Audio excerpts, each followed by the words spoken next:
Hi and welcome to Cakes and Conversations, and today we're going to learn a very simple and quick recipe for homemade ice cream with just 3 ingredients. Okay, mainly two. So I'll write down the ingredients down like proper in grams. So here I have condensed milk, I have whipping cream, and I have bananas. I love banana ice cream. I love the banana ice cream that Cold Stone had. Okay, and they used to mix in mini marshmallows and choco chips. Oh, wow, it's yum.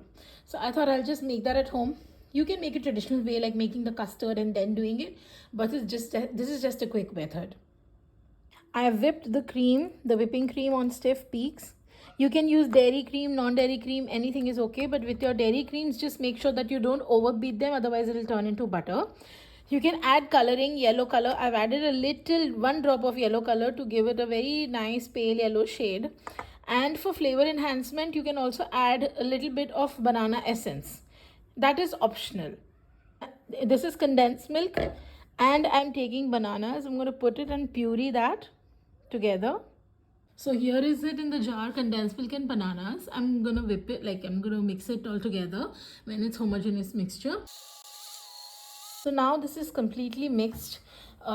There's a reason that you put condensed milk in this ice cream, or you make a custard. The reason because sugar and milk, whatever, thicken condensed milk, or you make a fresh custard with sugar, milk and cream. So the reason behind we add condensed milk is basically it does not sets your ice cream very hard. It does not crystallizes like the water content.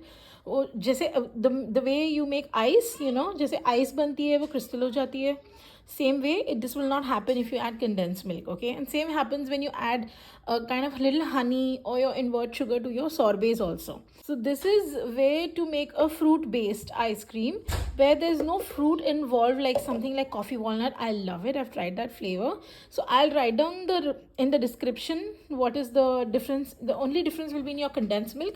Here I'm using Mactop whipping cream, which is also having a little bit content of sugar in it.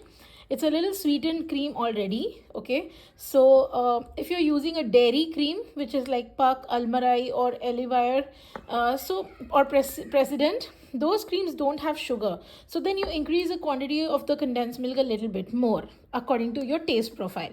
Like when you're making coffee walnut, so coffee is a little strong bitter flavor. You need to change the recipe a little bit, not so much, but little bit according to your taste. Once it is mixed like this, just taste it and see if it is okay to your sweetness.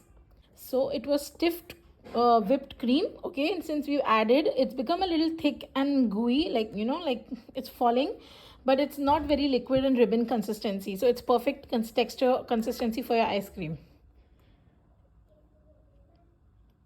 This is how it has to be. So that is the reason you need to whip it to stiff peaks. Now you can also put a little bit chunks, okay? I'm gonna freeze it as is. Later on I'm going to top it with choco chips, okay, and mini marshmallows, same like your Cold Stone mix-ins.